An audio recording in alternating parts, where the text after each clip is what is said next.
Kannada YouTube ಚಾನಲ್ಗೆ ತಮ್ಮೆಲ್ಲರಿಗೂ ಮತ್ತೆ ಸ್ವಾಗತ. ನನ್ನ ಹೆಸರು ನಟರಾಜ್ ಮಾಳವದೆ ಅಂತ. ಇವತ್ತಿನ ದಿನ ನಾನು ಬಜಾಜ್ ಫೈನಾನ್ಸ್ ಅನ್ನೋ ಒಂದು ಕಂಪನಿಯ ಬಗ್ಗೆ ಸುಮಾರು ಇನ್ಫಾರ್ಮೇಶನ್ಸ್ ಗಳನ್ನ ಈ ಒಂದು ವಿಡಿಯೋ ಮೂಲಕ ನಿಮಗೆ ಕೊಡೋಕೆ ಹೋಗ್ತಾ ಇದ್ದೀನಿ. ಇದೇ ರೀತಿಯಾಗಿ ಡಿಫ್ರೆಂಟ್ ಕಂಪನೀಸ್ಗಳ ಬಗ್ಗೆ ಆ ಒಂದು ಕಂಪನಿಗೆ ಅನುಗುಣವಾಗಿ ಯಾವ ರೀತಿ ಅನಲೈಸ್ ಮಾಡಬೇಕು ನಾವು ಅನ್ನೋದನ್ನು ಕೂಡ ಬರ್ತಕ್ಕಂಥ ದಿನಗಳಲ್ಲಿ ನಾವು ನಮ್ಮ ಚಾನಲ್ ಅಪ್ಲೋಡ್ ಮಾಡಕ್ಕೆ ಹೋಗ್ತಾ ಇದೀವಿ. ಅದನ್ನೆಲ್ಲ ನೀವು ಮಿಸ್ ಮಾಡ್ಕೋಬಾರ್ದು ಅಂತ ಅಂದ್ರೆ ಚಾನಲ್ನ ಸಬ್ಸ್ಕ್ರೈಬ್ ಮಾಡ್ಕೊಳ್ಳಿ, ಹಾಗೆ ಬೆಲ್ ಐಕಾನ್ನ ಕ್ಲಿಕ್ ಮಾಡಿ. ನಮ್ಮ ಕಡೆಯಿಂದ ನಿಮಗೆ ರೆಗ್ಯುಲರ್ ಅಪ್ಡೇಟ್ಸ್ ವಿತ್ ಪ್ರಿಯಾರಿಟಿ ಸಿಗಬೇಕು ಅಂದ್ರೆ ವೇಟ್ ಏನಕ್ಕೆ ಮಾಡೋದು ಸ್ಟಾರ್ಟ್ ಮಾಡೋಣ. ಮೊದಲನೇದಾಗಿ ಹೇಳ್ಬೇಕಪ್ಪ ಅಂತ ಅಂದ್ರೆ ಬಜಾಜ್ ಫೈನಾನ್ಸ್ ಅನ್ನೋದು ಒಂದು NBFC ಕಂಪನಿ ಆಗಿರುತ್ತೆ. ಅಂದ್ರೆ ನಾನ್ ಬ್ಯಾಂಕಿಂಗ್ ಫಿನಾನ್ಷಿಯಲ್ ಕಂಪನೀಸ್ ಅಂತ ಹೇಳ್ತಾರೆ. ಈಗ ಬ್ಯಾಂಕಿಂಗ್ ಕೆಲಸನೇ ಮಾಡುತ್ತೆ, ಈಗ ಲೆಂಡಿಂಗ್ ಕೆಲಸನೇ ಮಾಡುತ್ತೆ, ಬಟ್ ಬ್ಯಾಂಕ್ ಅಲ್ಲ, ಅಫಿಷಿಯಲ್ ಬ್ಯಾಂಕ್ ಅಲ್ಲ. ಈ ತರದಕ್ಕೆ ನಾವು ನಾನ್ ಬ್ಯಾಂಕಿಂಗ್ ಫಿನಾನ್ಷಿಯಲ್ ಕಂಪನೀಸ್ ಅಂತ ಹೇಳ್ತೀವಿ. ಅದರಲ್ಲಿ ಬಜಾಜ್ ಫೈನಾನ್ಸ್ ಕೂಡ ಒಂದಾಗಿರುತ್ತೆ. ಇನ್ನು over all as a business ಅಂತ ಹೇಳೋದಾದ್ರೆ ಬಜಾಜ್ ಫಿನ್ಸರ್ವ್ ಅನ್ನೋ ಒಂದು ಕಂಪನಿಯ ಸಬ್ಸಿಡರಿ ಕಂಪನಿ ಆಗಿರುತ್ತೆ ಬಜಾಜ್ ಫೈನಾನ್ಸ್. ಆಲ್ಮೋಸ್ಟ್ 52% ನಷ್ಟು ಶೇರ್ ಏನಿದೆಯೋ ಬಜಾಜ್ ಫೈನಾನ್ಸ್ ಅಲ್ಲಿ ಇರ್ತಕ್ಕಂಥದ್ದು ಬಜಾಜ್ ಫಿನ್ಸರ್ವ್ ಕಂಪನಿ ಹೋಲ್ಡ್ ಮಾಡಿರುತ್ತೆ. ಇವತ್ತಿನ ಮಟ್ಟಿಗೆ ಇಂಡಿಯಾದಲ್ಲಿ ನಿಫ್ಟಿ 50 ಲಿಸ್ಟ್ ಆಗಿರತಕ್ಕಂತಹ ಕಂಪನಿಗಳು ಅಂದ್ರೆ NBFC ಕಂಪನಿಗಳು ಅಂತ ನೋಡೋದಾದ್ರೆ ಬಜಾಜ್ ಫೈನಾನ್ಸ್ ಕೂಡ ಒಂದಾಗಿರುತ್ತೆ. ಅದರಲ್ಲಿ HDFC ಲಿಮಿಟೆಡ್ ಆಗಿರುವುದು ಹಾಗೆ ಬಜಾಜ್ ಫಿನ್ಸರ್ವ್ ಅನ್ನೋ ಈ ಎರಡು ಕಂಪನಿಗಳು ಕೂಡ ಆಡ್ ಆಗಿರುತ್ತೆ. ಇದರ ಮೂಲಕ ನಮ್ಗೆ ಅರ್ಥ ಆಗುತ್ತೆ ಈ over all Bajaj finance company ಅನ್ನೋದು ಒಂದು ಬ್ಲೂ ಚಿಪ್ ಕಂಪನಿ ಆಗಿರುತ್ತೆ. ಓವರ್ ಆಲ್ ಆಸ್ ಅ ಮಾರ್ಕೆಟ್ ಕ್ಯಾಪಿಟಲೈಸೇಷನ್ ನೋಡೋದಾದ್ರೆ ಬಹಳ ದೊಡ್ಡ ಮಟ್ಟಿಗೆ ಇರತಕ್ಕಂತ ಒಂದು ಮಾರ್ಕೆಟ್ ಕ್ಯಾಪಿಟಲೈಸೇಷನ್ ಆಗಿರುತ್ತೆ ಓವರ್ ಆಲ್ ಇಂಡಿಯನ್ ಮಾರ್ಕೆಟ್ ಅಲ್ಲಿ ಅನ್ನೋದು ನಮ್ಗೆ ಇಲ್ಲಿ ತಿಳಿದು ಬರುತ್ತೆ. ಈ ಬಜಾಜ್ ಅನ್ನೋದು ಎಲ್ಲರಿಗೂ ವೆಲ್ ನೋನ್ ಒಂದು ನೇಮ್, ಯಾಕಂದ್ರೆ ಬಹಳ ವರ್ಷಗಳಿಂದ ಇರತಕ್ಕಂತಹ ಒಂದು ಬಿಸ್ನೆಸ್ ಆಗಿರುತ್ತೆ. ಆಟೋಮೋಟಿವ್ ಇಂಡಸ್ಟ್ರಿಲೇ ಇರ್ಬೋದು ಅಥವಾ ಈ ತರ ಫಿನಾನ್ಸ್ ರಿಲೇಟೆಡ್ ಇಂಡಸ್ಟ್ರಿಲೇ ಇರ್ಬೋದು, ತನ್ನದೇ ಆದಂತಹ ಒಂದು ಚಾಪನ್ನ ಹೊಂದಿರುತ್ತೆ ಒಂದು ಪರ್ಟಿಕ್ಯುಲರ್ ಬಿಸ್ನೆಸ್. ಇವರ ಓವರ್ ಆಲ್ ಅಂದ್ರೆ Bajaj they over all as a business structure ಅಂತ ನೋಡೋದಾದ್ರೆ ನೀವು ಸ್ಕ್ರೀನ್ ಮೇಲೆ ಗಮನಿಸ್ತಾ ಇರಬಹುದು. ಇಲ್ಲಿ ನಮಗೆ ತಿಳಿದು ಬರುತ್ತೆ Bajaj holdings and investments limited ಅಂದ್ರೆ BHIL ಅನ್ನೋದು ಕಂಪನಿಯ ಅಂಡರ್ ಅಲ್ಲಿ ಬರ್ತಕ್ಕಂಥ ಎರಡು ಕಂಪನಿಗಳಾಗಿರುತ್ತೆ. ಅದು ಬಜಾಜ್ ಫಿನ್ಸರ್ವ್ ಲಿಮಿಟೆಡ್ ಅಂತ ಒಂದು, ಅದು ಫಿನಾನ್ಷಿಯಲ್ ರಿಲೇಟೆಡ್ ಸರ್ವಿಸ್ ಗಳನ್ನ ನೋಡ್ಕೊಳ್ಳೋದಾದ್ರೆ ಬಜಾಜ್ ಆಟೋ ಲಿಮಿಟೆಡ್ ಅನ್ನೋದು ಆಟೋಮೋಟಿವ್ ಇಂಡಸ್ಟ್ರಿ ಅಥವಾ ಈಗ ಬೈಕ್ಸ್ ಇರ್ಬೋದು ಆ ತರ ಒಂದು ಪರ್ಟಿಕ್ಯುಲರ್ ಇಂಡಸ್ಟ್ರಿಗೆ ಸೀಮಿತವಾಗಿರ್ತಕ್ಕಂಥ ಇನ್ನೊಂದು ಆರ್ಮ್ ಅಥವಾ ಇನ್ನೊಂದು ಪರ್ಟಿಕ್ಯುಲರ್ ಬ್ರಾಂಚ್ ಆಗಿರುತ್ತೆ.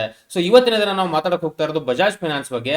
ಅದು ಫಿನಾನ್ಸ್ ಬ್ರಾಂಚ್ ಅಂಡರ್ ಅಲ್ಲಿ ಬರ್ತಕ್ಕಂಥದ್ದು. ಅಂದ್ರೆ ನಾನು ಆಲ್ರೆಡಿ ಹೇಳಿದೆ ನಿಮಗೆ ಬಜಾಜ್ ಫಿನ್ಸರ್ವ್ ಲಿಮಿಟೆಡ್ ಏನಿದೆಯೋ ಈ ಕಂಪನಿಯ ಒಂದು ಸಬ್ಸಿಡರಿ ಕಂಪನಿ ಆಗಿರುತ್ತೆ. ಸೊ ಇದರಲ್ಲಿ ನಮ್ಗೆ ಗಮನಕ್ಕೆ ಬರುತ್ತೆ ಬಜಾಜ್ ಫೈನಾನ್ಸಿಯಲ್ ಲಿಮಿಟೆಡ್ ಅಲ್ಲೂ ಕೂಡ ಬಜಾಜ್ ಹೌಸಿಂಗ್ ಫೈನಾನ್ಸ್ ಅಂತ ಬರುತ್ತೆ, ಬಜಾಜ್ ಫೈನಾನ್ಷಿಯಲ್ ಸೆಕ್ಯೂರಿಟೀಸ್ ಲಿಮಿಟೆಡ್ ಅಂತ ಬರುತ್ತೆ. ಹಾಗೆ ಓವರ್ ಆಲ್ ಆಸ್ ಅ ಬಜಾಜ್ ಫಿನ್ಸರ್ವ್ ಲಿಮಿಟೆಡ್ ಅಲ್ಲೂ ಕೂಡ ಇನ್ಶೂರೆನ್ಸ್ ರಿಲೇಟೆಡ್ ಕಂಪನಿಗಳು, ಲೈಫ್ ಇನ್ಶೂರೆನ್ಸ್ ಇರ್ಬೋದು ಅಥವಾ ಜನರಲ್ ಇನ್ಶೂರೆನ್ಸ್ ಕಂಪನಿಗಳು ಎರಡೂ ಕೂಡ ಬರ್ತಕ್ಕಂಥದ್ದಾಗಿರುತ್ತೆ. ರೀಸೆಂಟ್ ಆಗಿ ನಡೆದಿರತಕ್ಕಂತಹ ಒಂದು ಆನ್ಯುವಲ್ ಮೀಟ್ ಏನಿದೆಯೋ ಬಜಾಜ್ ಫೈನಾನ್ಸ್ ಕಂಪನಿದು, ಅಲ್ಲಿ ಹೇಳ್ಕೊಳ್ಳುತ್ತೆ ಕಂಪನಿ ಬರ್ತಕ್ಕಂಥ ದಿನಗಳಲ್ಲಿ ಕೆಲವೊಂದಿಷ್ಟು ಫಿನಾನ್ಷಿಯಲ್ ಮೆಟ್ರಿಕ್ಸ್ ಗಳು ಬರುತ್ತೆ, ಇಂಪಾರ್ಟೆಂಟ್ ಫಿನಾನ್ಷಿಯಲ್ ಮೆಟ್ರಿಕ್ಸ್ ಗಳು ಈ ತರ ಬಿಸ್ನೆಸ್ ಗಳಿಗೆ. ಅದನ್ನ ನಾವು ಇದೇ ರೀತಿಯಲ್ಲೇ ಒಂದು ಮಾನಿಟರ್ ಅಥವಾ ಒಂದು ಪರ್ಟಿಕ್ಯುಲರ್ಲಿ ಮೇಂಟೈನ್ ಮಾಡ್ಕೊಂಡು ಹೋಗ್ತಾ ಇದೀವಿ ಬರ್ತಕ್ಕಂಥ ದಿನಗಳಲ್ಲಿ ಅಂತ ಹೇಳ್ಕೊಂಡು. ಸೊ ಆ ಫಿನಾನ್ಷಿಯಲ್ ಮೆಟ್ರಿಕ್ಸ್ ಗಳು ಯಾವ್ಯಾವ್ದು ಅಂತ ನೋಡೋದಾದ್ರೆ ನೀವು ಸ್ಕ್ರೀನ್ ಮೇಲೆ ಗಮನಿಸ್ತಾ ಇರಬಹುದು. ಕಂಪನಿ ಹೇಳ್ಕೊಳ್ಳುತ್ತೆ 25 to 27% AUM ಗ್ರೋತ್ ಅಂದ್ರೆ ಅಸೆಟ್ ಅಂಡರ್ ಮ್ಯಾನೇಜ್ಮೆಂಟ್ ಏನಿದೆಯೋ ಈ ಒಂದು ಪರ್ಟಿಕ್ಯುಲರ್ ಗ್ರೋತ್ ಅನ್ನ 25 to 27% ಮೇಂಟೈನ್ ಮಾಡ್ತೀವಿ ಬರ್ತಕ್ಕಂಥ ದಿನಗಳಲ್ಲಿ ಅಂತ ಹೇಳೋದಾದ್ರೆ 23 to 24% ನಷ್ಟು ಪ್ರಾಫಿಟ್ ಆಫ್ಟರ್ ಟ್ಯಾಕ್ಸ್ ಅಂದ್ರೆ ನೆಟ್ ಪ್ರಾಫಿಟ್ ಏನಿದೆಯೋ ಅದನ್ನ ನಾವು ಆಲ್ಮೋಸ್ಟ್ 23% ಗಿನ್ನ ಜಾಸ್ತಿ ಒಂದು ಗ್ರೋತ್ ಅನ್ನ ಮೇಂಟೈನ್ ಮಾಡಕ್ ಹೋಗ್ತಾ ಇದೀವಿ ಬರ್ತಕ್ಕಂಥ ದಿನಗಳಲ್ಲಿ ಅಂತ ಹೇಳ್ಕೊಳ್ಳುತ್ತೆ. 1.4 to 1.7% GNPA ಅಂದ್ರೆ ಗ್ರಾಸ್ ನಾನ್ ಪರ್ಫಾರ್ಮಿಂಗ್ ಅಸೆಟ್ಸ್ ನ ಮೇಂಟೈನ್ ಮಾಡೋದಾದ್ರೆ 0.4 to 0.7% net non performing assets NNPA ನ ಮೇಂಟೈನ್ ಮಾಡಕ್ ಹೋಗ್ತಾ ಇದೀವಿ ಬರ್ತಕ್ಕಂಥ ದಿನಗಳಲ್ಲಿ ಅಂತಾನು ಕೂಡ ಹೇಳ್ಕೊಳ್ಳುತ್ತೆ. 3.3 to 3.5% ನಷ್ಟು ರಿಟರ್ನ್ ಆನ್ ಅಸೆಟ್ ನ ಮೇಂಟೈನ್ ಮಾಡ್ಕೊಂಡು ಬರೋದಾದ್ರೆ 19 to 21% ರಿಟರ್ನ್ ಆನ್ ಇಕ್ವಿಟಿ ನ ಬರ್ತಕ್ಕಂಥ ದಿನಗಳಲ್ಲಿ ನಾವು ಮೇಂಟೈನ್ ಮಾಡ್ಕೊಂಡು ಹೋಗ್ತೀವಿ ನಮ್ಮ ಬಿಸ್ನೆಸ್ ಅಲ್ಲಿ ಅನ್ನೋದನ್ನ. ಇದು ಕಂಪನಿ ಹೊಂದಿರತಕ್ಕಂತ ಎಕ್ಸ್ಪೆಕ್ಟೇಷನ್ಸ್ ಗಳು ಅಥವಾ ನಿರೀಕ್ಷಣೆಗಳಾದ್ರೆ ಬರ್ತಕ್ಕಂಥ ದಿನಗಳದ್ದು. ಪ್ರೆಸೆಂಟ್ ಮೂವ್ಮೆಂಟ್ ಅಲ್ಲಿ ನೋಡೋದಾದ್ರೆ ಕಂಪನಿ ಯಾವ ರೀತಿ ಪರ್ಫಾರ್ಮ್ ಆಗಿದೆ ಅಪ್ಪ overall business performance metrics ಅಲ್ಲಿ ಅಂತ ನೋಡೋದಾದ್ರೆ ಇವತ್ತಿನ ಮಟ್ಟಿಗೆ ಅಂದ್ರೆ ಜೂನ್ 2021 ಅಷ್ಟೊತ್ತಿಗೆ 1,59,057 ಕೋಟಿಗಳಷ್ಟು ಒಂದು AUM ಅನ್ನ ಹೊಂದಿರುತ್ತೆ ಈ ಕಂಪನಿ. ಹಾಗೆ over all in terms of the profit after tax ನೋಡೋದಾದ್ರೆ 51% ನಷ್ಟು ಕಾಂಪೌಂಡೆಡ್ ರಿಟರ್ನ್ ಕಂಡಿರುತ್ತೆ. ಹಾಗೆ over all in terms of the AUM 37% ನಷ್ಟು ಗ್ರೋತ್ ಕಂಡಿರುತ್ತೆ ಲಾಸ್ಟ್ 2008 ರಿಂದ 2021 ಡೇಟಾ ನೋಡೋದಾದ್ರೆ, which is a phenomenal growth. So ಇದರ ಒಂದು ನಿಟ್ಟಿನಲ್ಲೇನೆ ಬರ್ತಕ್ಕಂಥ ದಿನಗಳಲ್ಲಿ ನಾವು ಈ ರೀತಿಯಾಗಿ ನಮ್ಮ ಒಂದು ಓವರ್ ಆಲ್ ಬಿಸ್ನೆಸ್ ಮೆಟ್ರಿಕ್ಸ್ ಗಳನ್ನ ಮೇಂಟೈನ್ ಮಾಡಕ್ ಹೋಗ್ತಾ ಇದೀವಿ ಅನ್ನೋ ಒಂದು ಸ್ಟೇಟ್ಮೆಂಟ್ ಅನ್ನ ಕಂಪನಿ ರೀಸೆಂಟ್ ಮೀಟಿಂಗ್ ಅಲ್ಲಿ ಕೊಟ್ಟಿರ್ತಕ್ಕಂಥದ್ದು. ಇವಾಗ ಕಂಪನಿಯ ಓವರ್ ಆಲ್ ಪರ್ಫಾರ್ಮೆನ್ಸ್ ಏನಿದೆ ಫಿನಾನ್ಷಿಯಲ್ ಪರ್ಫಾರ್ಮೆನ್ಸ್ ಲಾಸ್ಟ್ 14 ವರ್ಷದ ಡೇಟಾ ನೋಡೋದಾದ್ರೆ ನೀವು ಸ್ಕ್ರೀನ್ ಮೇಲೆ ಗಮನಿಸ್ತಾ ಇರಬಹುದು. ಓವರ್ ಆಲ್ ಬಿಸ್ನೆಸ್ ಪರ್ಫಾರ್ಮೆನ್ಸ್ ಏನಿದೆ ಆಪರೇಷನಲ್ ಪರ್ಫಾರ್ಮೆನ್ಸ್ ಕಂಪನಿದು ಬಹಳ ಚೆನ್ನಾಗಿರುತ್ತೆ. ವರ್ಷದಿಂದ ವರ್ಷಕ್ಕೆ ಗಮನಿಸ್ತಾ ಹೋದ್ರೆ ನಾವು ಇಲ್ಲಿ ನೋಡ್ತಾ ಇರಬಹುದು ನೀವು ರಿಟರ್ನ್ ಆನ್ ಇಕ್ವಿಟಿ ಬಂದು ಆಲ್ಮೋಸ್ಟ್ 20% ನಷ್ಟು ಗ್ರೋತ್ ಕಂಡಿದೆ ಕಳೆದ 10 ವರ್ಷದಲ್ಲಿ. ಹಾಗೆ in terms of the asset quality ಹಾಗೆ ಅಂಡರ್ ರೈಟಿಂಗ್ ಕೆಪಬಿಲಿಟೀಸ್ ಏನಿದೆ ಕಂಪನಿದು ಅದನ್ನ ಬೇಸಿಕಲಿ ನಾನ್ ಪರ್ಫಾರ್ಮಿಂಗ್ ಅಸೆಟ್ಸ್ ಮೂಲಕ ಒಂದು ಅಳಿತಾರೆ ಒಂದು ಪರ್ಟಿಕ್ಯುಲರ್ ಮಾಪನೆಯನ್ನ. So net non performing asset ಏನಿದೆಯೋ ಕಳೆದ ಆಲ್ಮೋಸ್ಟ್ ಫಿನಾನ್ಷಿಯಲ್ 2011 ಇಂದ 0.8% ಕಿಂತ ಕಡಿಮೆ ಇರೋದನ್ನ ನಾವು ಇಲ್ಲಿ ಗಮನಿಸಬಹುದು. ರೀಸೆಂಟ್ ಆಗಿ 2021 ಫಿನಾನ್ಷಿಯಲ್ 2021 ನಲ್ಲಿ ಸ್ವಲ್ಪ ಇಂಪ್ಯಾಕ್ಟ್ ಆಗಿದೆ ರಿಟರ್ನ್ ಆನ್ ಇಕ್ವಿಟಿಗೆ, ಬಿಕಾಸ್ ಎಲ್ರಿಗೂ ಗೊತ್ತೇ ಇದೆ ಕೋವಿಡ್ ಇಂದ ಇಂಪ್ಯಾಕ್ಟ್ ಆಗಿರ್ತಕ್ಕಂಥದ್ದು ಬಿಸ್ನೆಸ್ ಗೆ. But as a over all business last 10 ವರ್ಷದಲ್ಲಿ ಅಥವಾ 14 ವರ್ಷದ ಒಂದು ರಿಪೋರ್ಟ್ ಅನ್ನ ನೋಡೋದಾದ್ರೆ ಬಹಳ ಚೆನ್ನಾಗಿ ಪರ್ಫಾರ್ಮ್ ಆಗಿರೋದನ್ನ ಇಲ್ಲಿ ನಮ್ಗೆ ಓವರ್ ಆಲ್ ಒಂದು ಈ ಇನ್ಫಾರ್ಮೇಶನ್ ತಿಳಿಸ್ಕೊಡುತ್ತೆ. ಬಜಾಜ್ ಫಿನಾನ್ಸ್ ಕಂಪನಿಯ ರೀಚ್ ಅಥವಾ ಓವರ್ ಆಲ್ ಎಲ್ಲಿವರೆಗೂ ಈ ಒಂದು ಕಂಪನಿ ಬೆಳೆದಿದೆ, ತನ್ನ ಒಂದು ನೆಟ್ವರ್ಕ್ ಅನ್ನ ಬೆಳೆಸ್ಕೊಂಡಿದೆ ಅಂತ ನೋಡೋದಾದ್ರೆ ಇವತ್ತಿನ ಮಟ್ಟಿಗೆ 3113 ಬ್ರಾಂಚ್ ಅನ್ನ ಹೊಂದಿರುತ್ತೆ ಈ ಒಂದು ಕಂಪನಿ ಇಂಡಿಯಾದಲ್ಲಿ. ಆಲ್ಮೋಸ್ಟ್ 1745 ಪಟ್ಟಣಗಳು ಅಂದ್ರೆ ಸಿಟಿ ಏರಿಯಾಸ್ ಗಳಲ್ಲಿ ಇಷ್ಟು ಒಂದು ಬ್ರಾಂಚಸ್ ಅನ್ನ ಹೊಂದಿರುತ್ತೆ. ಅಷ್ಟೇ ಅಲ್ಲ, ರೂರಲ್ ಏರಿಯಾದಲ್ಲೂ ಕೂಡ ಆಲ್ಮೋಸ್ಟ್ 1,14,000 ಒಂದು ಡಿಸ್ಟ್ರಿಬ್ಯೂಷನ್ ಪಾಯಿಂಟ್ಸ್ ಗಳನ್ನ ಈ ಒಂದು ಕಂಪನಿ ಹೊಂದಿರೋದನ್ನ ಗಮನಿಸಬಹುದು. ಆ ಮಟ್ಟಿನಲ್ಲಿ ನಮ್ಗೆ ಅರ್ಥ ಆಗುತ್ತೆ ಓವರ್ ಆಲ್ ಆಸ್ ಅ ರೀಚ್ ನೋಡೋದಾದ್ರೆ ಕಂಪನಿ ಬಹಳ ದೊಡ್ಡ ಮಟ್ಟಿಗೆ ಒಂದು ರೀಚ್ ಅನ್ನ ಹೊಂದಿರುತ್ತೆ ಅಂತ ಗೊತ್ತಾಗುತ್ತೆ ಇಲ್ಲಿ. ಹಾಗೆ ನಾನು ಆಲ್ರೆಡಿ ಹೇಳಿದೆ, ಬಜಾಜ್ ಫಿನಾನ್ಸ್ ಅಂಡರ್ ಅಲ್ಲಿ ಬಜಾಜ್ ಹೌಸಿಂಗ್ ಫಿನಾನ್ಸ್ ಹಾಗೆ ಬಜಾಜ್ ಸೆಕ್ಯೂರಿಟೀಸ್ ಲಿಮಿಟೆಡ್ ಅನ್ನೋ 2 ಕಂಪನಿಗಳು ಬರುತ್ತೆ ಇದ್ರ ಅಂಡರ್ ಅಲ್ಲಿ ಅಂತ ಹೇಳ್ಕೊಂಡು. ಸೊ ಇದು ಓವರ್ ಆಲ್ 2 ಕಂಪನಿಗಳು ಓವರ್ ಆಲ್ ಕಂಪ್ಲೀಟ್ ಸಬ್ಸಿಡರಿ ಒಂದು ಬಿಸ್ನೆಸ್ ಆಗಿರುತ್ತೆ ಬಜಾಜ್ ಫಿನಾನ್ಸ್ ಗೆ. ಇನ್ನು over all business asset under management ಅಂತ ಬಂದ್ರೆ ಓವರ್ ಆಲ್ ಯಾವ ರೀತಿ ಮ್ಯಾನೇಜ್ ಮಾಡ್ತಾ ಇದೆ, ಯಾವ್ಯಾವ ಕಡೆಯಿಂದ ಬರ್ತಾ ಇದೆ ಅಸೆಟ್ ಅಂಡರ್ ಮ್ಯಾನೇಜ್ಮೆಂಟ್ ಈ ಕಂಪನಿಗೆ ಅಂತ ನೋಡೋದಾದ್ರೆ ನೀವು ಸ್ಕ್ರೀನ್ ಮೇಲೆ ಗಮನಿಸ್ತಾ ಇರಬಹುದು. ಸೊ ಈ ಒಂದು ಇನ್ಫಾರ್ಮೇಶನ್ ಏನಿದೆ ಇಲ್ಲಿ ಕೊಟ್ಟಿರೋದು ಕನ್ಸಾಲಿಡೇಟೆಡ್ AUM ಆಗಿರುತ್ತೆ. Breakup for Bajaj finance Q1 financial 2022 wise data ನೋಡೋದಾದ್ರೆ ಕನ್ಸ್ಯೂಮರ್ ಲೆಂಡಿಂಗ್ ಏನಿದೆಯೋ ಇದರಿಂದ ಆಲ್ಮೋಸ್ಟ್ 34% ನಷ್ಟು AUM ಬರೋದಿದ್ರೆ ಕಂಪನಿಗೆ, ರೂರಲ್ ಲೆಂಡಿಂಗ್ ಇಂದ 13% ಬಂದಿರುತ್ತೆ.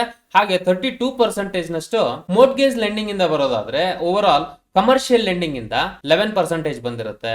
ಹಾಗೆ ಕೊನೆಯದಾಗಿ ಬರೀ 10% ಏನಿದೆ ಇದು SME ಲೆಂಡಿಂಗ್ ಇಂದ ಬರ್ತಕ್ಕಂಥದ್ದಾಗಿರುತ್ತೆ ಕಂಪನಿಗೆ. ಸೊ ಇಲ್ಲಿ ಮೋರ್ಟ್ಗೇಜ್ AUM ನಾವು ಮೆನ್ಷನ್ ಮಾಡಿರ್ತಕ್ಕಂಥದ್ದು ಬಜಾಜ್ ಫಿನಾನ್ಸ್ ಹಾಗೆ ಬಜಾಜ್ ಹೌಸಿಂಗ್ ಫಿನಾನ್ಸ್ 2 ಕಂಪನಿಗಳಿಂದ ಬಂದಿರತಕ್ಕಂತಹ AUM ಆಗಿರುತ್ತೆ. ಇನ್ನು ಓವರ್ ಆಲ್ ಬಿಸ್ನೆಸ್ ಕ್ಯಾಟಗರೈಸೇಷನ್ ಅಥವಾ ಯಾವ ರೀತಿ ವಿಭಾಗವನ್ನು ಹೊಂದಿದೆ ಮೇನ್ ಆಗಿ ಈ ಒಂದು ಕಂಪನಿ ಬಿಸ್ನೆಸ್ ವೈಸ್ ನೋಡೋದಾದ್ರೆ, ಮೊದಲನೇದಾಗಿ ಕಂಪನಿ ಸ್ಟಾರ್ಟ್ ಆಗಿರ್ತಕ್ಕಂಥದ್ದು 1987 ನಲ್ಲಿ ಬಜಾಜ್ ಫಿನಾನ್ಸ್ ಸ್ಟಾರ್ಟ್ ಆಗಿರ್ತಕ್ಕಂಥದ್ದು. ವೆಹಿಕಲ್ ಫಿನಾನ್ಸ್ ಗೆ ಅಂತಾನೆ ಪ್ಯೂರ್ ಆಗಿ ಆ ಟೈಮ್ ಅಲ್ಲಿ ಸ್ಟಾರ್ಟ್ ಆಗಿರ್ತಕ್ಕಂಥದ್ದು. ಇವತ್ತಿನ ಮಟ್ಟಿಗೆ 6 ಮೇಜರ್ ಕ್ಯಾಟಗರೀಸ್ ಗಳನ್ನ ಹೊಂದಿರುತ್ತೆ, ಅಂದ್ರೆ 6 ಮೇಜರ್ ಕ್ಯಾಟಗರಿ ಆಫ್ ಒಂದು ಬಿಸ್ನೆಸ್ ಅನ್ನ ಹೊಂದಿರುತ್ತೆ ಈ ಒಂದು ಕಂಪನಿ. ಅದು ಯಾವುದು ಅಂತ ನೋಡೋದಾದ್ರೆ ಕನ್ಸ್ಯೂಮರ್ ಲೆಂಡಿಂಗ್ ಆಗಿರ್ಬೋದು, SME ಲೆಂಡಿಂಗ್ ಆಗಿರ್ಬೋದು, ಕಮರ್ಷಿಯಲ್ ಲೆಂಡಿಂಗ್ ಆಗಿರ್ಬೋದು, ರೂರಲ್ ಲೆಂಡಿಂಗ್ ಆಗಿರ್ಬೋದು, ಹಾಗೆ ಡೆಪಾಸಿಟ್ಸ್ ಆಗಿರ್ಬೋದು, ಆಮೇಲೆ ಕೊನೆಯದಾಗಿ ಪಾರ್ಟ್ನರ್ಶಿಪ್ ಅಂಡ್ ಸರ್ವಿಸಸ್ ಅಂತ ಹೇಳ್ಕೊಂಡು ಇದರಲ್ಲಿ ಏನೇನೆಲ್ಲ ಆಪ್ಷನ್ಸ್ ಗಳು ಬರುತ್ತೆ, ಯಾವ್ಯಾವ ರೀತಿಯ ಒಂದು ಬಿಸ್ನೆಸ್ ಅನ್ನ ಹೊಂದಿರುತ್ತೆ ಅನ್ನೋದನ್ನ ಈ ಒಂದು ಪರ್ಟಿಕ್ಯುಲರ್ ಇನ್ಫಾರ್ಮೇಶನ್ ನಮಗೆ ತೋರಿಸ್ಕೊಡುತ್ತೆ.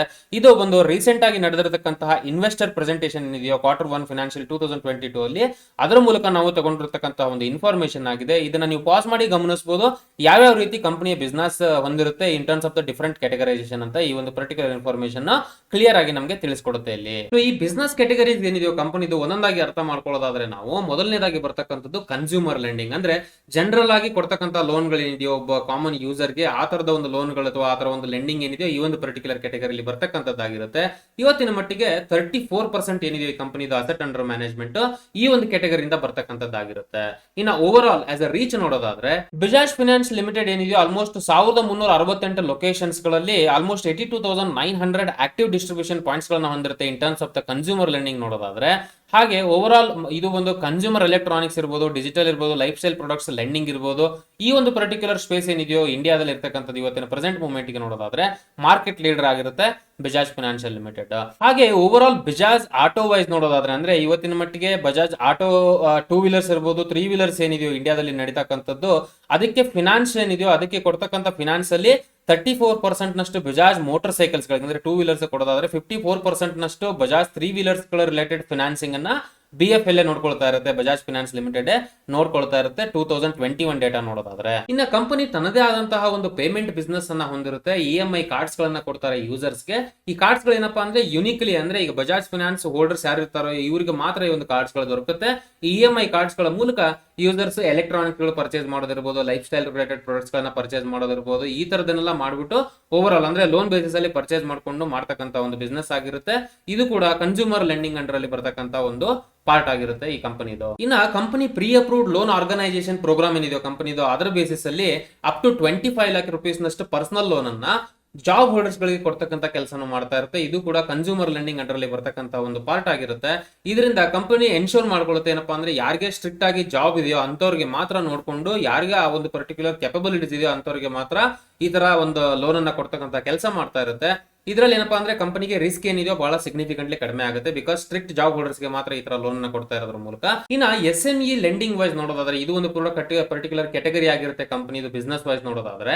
ಇದರಲ್ಲಿ ಏನಪ್ಪಾ ಅಂದ್ರೆ ಆಲ್ಮೋಸ್ಟ್ 13% ನಷ್ಟು ಅಸೆಟ್ ಅಂಡರ್ ಮ್ಯಾನೇಜ್ಮೆಂಟ್ ಕಂಪನಿಗೆ ಈ ಒಂದು ಕ್ಯಾಟಗರಿಯಿಂದ ಬರ್ತಕ್ಕಂಥದ್ದಾಗಿರುತ್ತೆ. ಓವರ್ ಆಲ್ ಈ ಸ್ಮಾಲ್ ಎಂಟರ್ಪ್ರೈಸಸ್ ಅಗೇನೆಸ್ಟ್ ಒಂದು ಪ್ರಾಪರ್ಟಿ ಮೇಲೆ ಒಂದು ಲೋನ್ ಅನ್ನ ಕೊಡ್ತಕ್ಕಂಥ ಕೆಲಸಗಳಾಗಿರ್ಬೋದು, ಅಥವಾ ಸೆಲ್ಫ್ ಎಂಪ್ಲಾಯ್ಡ್ ಆಗಿರ್ತಾರೋ ಅವ್ರಿಗೆ ಒಂದು ಲೋನ್ ಅನ್ನ ಕೊಡ್ತಕ್ಕಂಥ ಕೆಲಸನ ಮಾಡ್ತಾ ಇರುತ್ತೆ ಕಂಪನಿ ಅಂಡರ್ SME ಲೆಂಡಿಂಗ್ ಅಲ್ಲಿ. ಇದರಲ್ಲಿ ಯೂಸ್ಡ್ ಕಾರ್ ಫಿನಾನ್ಸಿಂಗ್ ಕೂಡ ಬರುತ್ತೆ, ಯೂಸ್ಡ್ ಕಾರ್ಸ್ ಗಳಿಗೂ ಕೂಡ ಫಿನಾನ್ಸಿಂಗ್ ಮಾಡ್ತಕ್ಕಂಥ ಕೆಲಸ ಮಾಡ್ತಾ ಇರುತ್ತೆ. ಹಾಗೆ ಏನಾದ್ರು ಮೆಡಿಕಲ್ ಇಕ್ವಿಪ್ಮೆಂಟ್ಸ್ ಗಳು ತಗೊಳಕ್ಕೂ ಕೂಡ ಒಂದು ಲೋನ್ ಅನ್ನ ಈ ಒಂದು ಕ್ಯಾಟಗರಿ ಮೂಲಕ ಕಂಪನಿ ಕೊಡ್ತಾ ಇರತಕ್ಕಂಥದ್ದನ್ನ ನಾವಿಲ್ಲಿ ಗಮನಿಸಬಹುದಾಗಿರುತ್ತೆ. ಇನ್ನು ನೆಕ್ಸ್ಟ್ ಬರ್ತಕ್ಕಂತಹ ಒಂದು ಕ್ಯಾಟಗರಿ ಬಂದು ರೂರಲ್ ಲೆಂಡಿಂಗ್. ಸೊ ಹೆಸರೇ ಹೇಳೋ ಪ್ರಕಾರನೇ ರೂರಲ್ ಲೆವೆಲ್ ರೀಚ್ ಆಗತಕ್ಕಂತ ಮಾಡತಕ್ಕಂತಹ ಒಂದು ಸೆಕ್ಷನ್ ಆಗಿರುತ್ತೆ.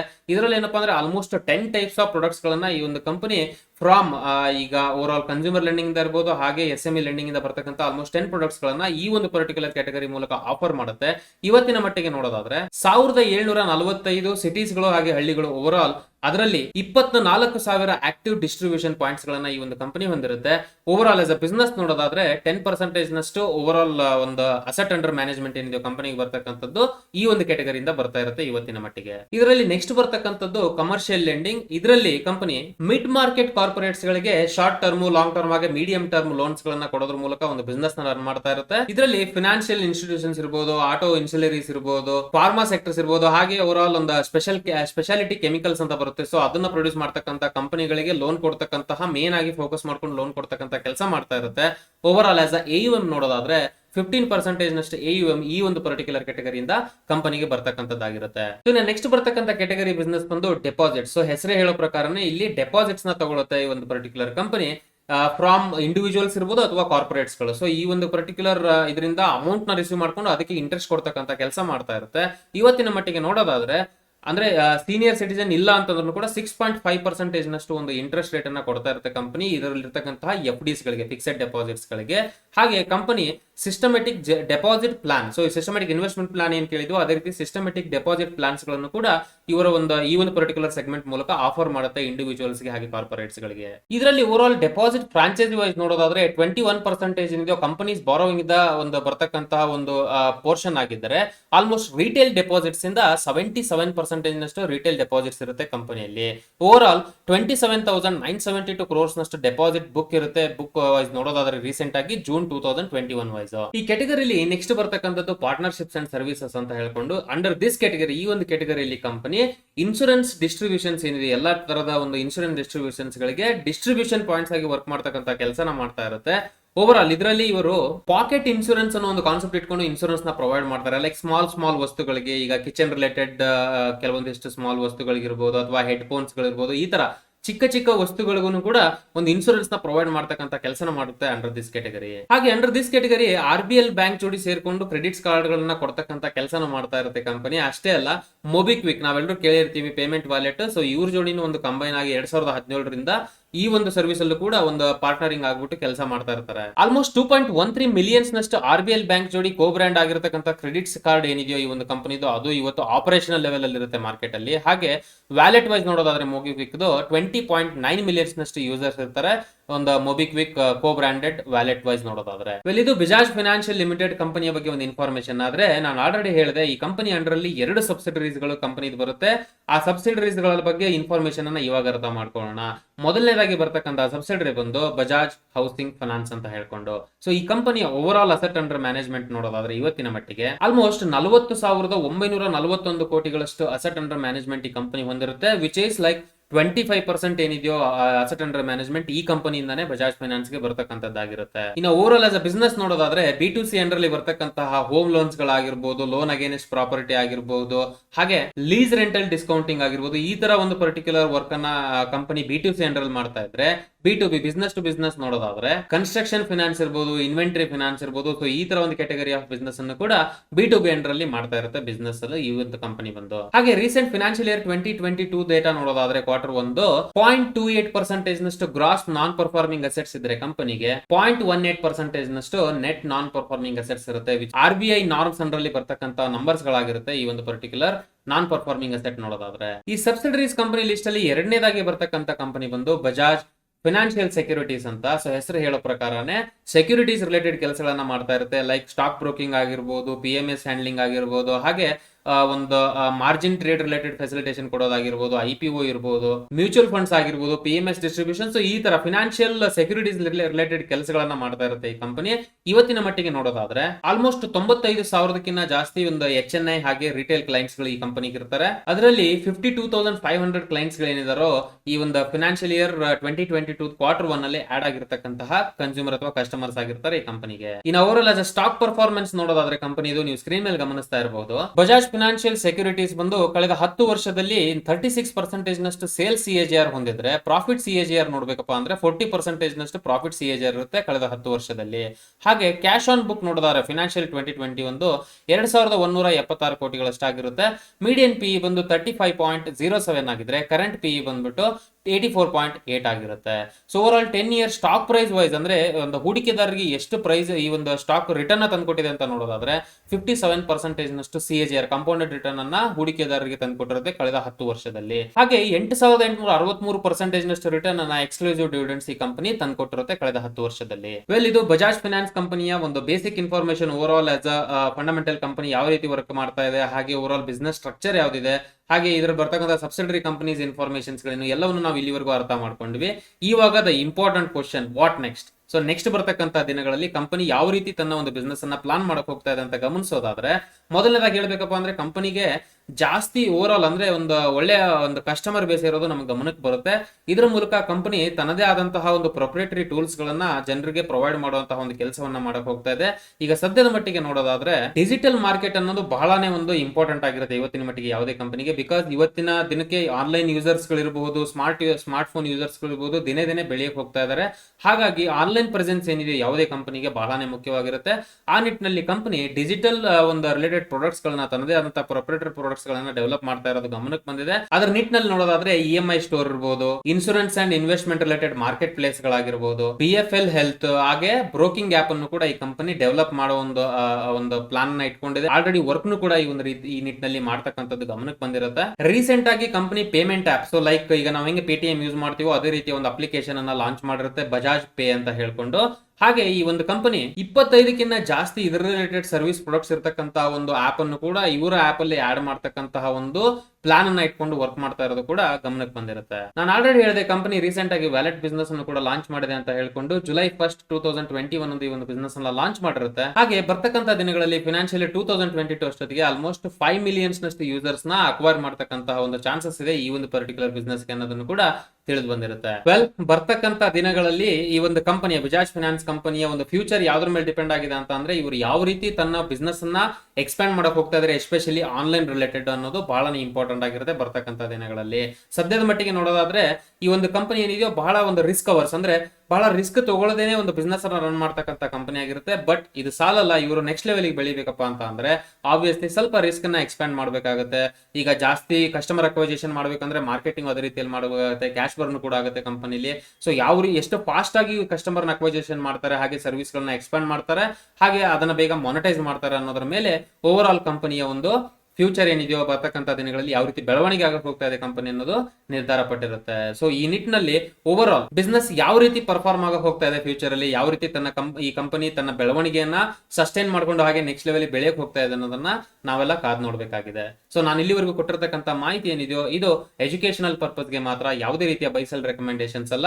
ನಾವು ಕೊಡ್ತಕ್ಕಂಥ ಇನ್ಫಾರ್ಮೇಶನ್ ಅನ್ನ ಪ್ರಾಪರ್ ಆಗಿ ಅನಲೈಸ್ ಮಾಡಿ ರಿಸರ್ಚ್ ಮಾಡಿ ನೀವು ಡಿಸಿಷನ್ ತಗೊಳ್ತಕ್ಕದ್ದು. Because investments in stock market are any particular mutual funds are subject to market risk. ನಾನು ಇಲ್ಲಿವರೆಗೂ ಕೊಟ್ಟಿರ್ತಕ್ಕಂಥ ಮಾಹಿತಿ ನಿಮಗೆ ಇಷ್ಟ ಆದಲ್ಲಿ ದಯವಿಟ್ಟು ಲೈಕ್ ಬಟನ್ ಕ್ಲಿಕ್ ಮಾಡಿ. ಇದೇ ರೀತಿಯ ಸುಮಾರು ಕಂಪನಿಗಳು, ಒಳ್ಳೊಳ್ಳೆ ಕಂಪನಿಗಳ ಇನ್ಫಾರ್ಮೇಶನ್ಸ್ ಗಳನ್ನ ಅನಲೈಸ್ ಮಾಡಿ ನಾವು ನಮ್ಮ ಚಾನಲ್ ಮೂಲಕ ಸುಮಾರು ರೀತಿಯ ಅಪ್ಲೋಡ್ಸ್ ಗಳನ್ನ ಮತ್ತೆ ಫ್ಯೂಚರ್ ಅಲ್ಲಿ ಮಾಡಕ್ ಹೋಗ್ತಾ ಇದೀವಿ. ಆ ಒಂದು ಅಪ್ಡೇಟ್ಸ್ ಗಳು ನಿಮ್ಗೆ ಇಮಿಡಿಯೇಟ್ ಆಗಿ ಸಿಗ್ಬೇಕಪ್ಪ ಅಂತ ಅಂದ್ರೆ ಚಾನಲ್ ನ ಸಬ್ಸ್ಕ್ರೈಬ್ ಮಾಡ್ಕೊಳ್ಳೋದನ್ನ ಮರಿಬೇಡಿ, ಹಾಗೆ ಬೆಲ್ ಐಕಾನ್ ನ ಕ್ಲಿಕ್ ಮಾಡ್ಕೊಳ್ಳಿ. ಬಿಕಾಸ್ ನಾವು ಅಪ್ಲೋಡ್ ಮಾಡಿದ ತಕ್ಷಣ ನಿಮಗೆ ಇಮಿಡಿಯೇಟ್ ನೋಟಿಫಿಕೇಶನ್ ನಮ್ಮ ಕಡೆಯಿಂದ ನಿಮಗೆ ಸಿಗುತ್ತೆ. ವೆಲ್, ವಿಡಿಯೋ ಇಷ್ಟ ಆದಲ್ಲಿ ವಿಡಿಯೋನ ಲೈಕ್ ಮಾಡಿ, ಹಾಗೆ ಒಂದು ವಿಡಿಯೋನ ನಿಮ್ಮ ಫ್ರೆಂಡ್ಸ್ ಅಂಡ್ ಫ್ಯಾಮಿಲಿ ಯಾರಿಗೆ ಇದ್ರ ಬಗ್ಗೆ ಆಸಕ್ತಿ ಇರುತ್ತೋ ಅವ್ರಿಗೆ ಶೇರ್ ಮಾಡಿ ಅಂತ ಹೇಳ್ತಾ ಈ ವಿಡಿಯೋನ ನಾನು ಇಲ್ಲಿಗೆ ಮುಗಿಸ್ತಾ ಇದ್ದೀನಿ.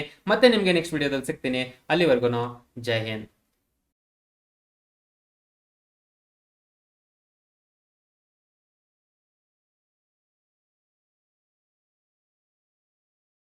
Investment in securities market are subject to market risks. Read all the related documents carefully before investing. Please read the risk disclosure documents carefully before investing in equity shares, derivatives, mutual fund, and or other instruments traded on the stock exchanges.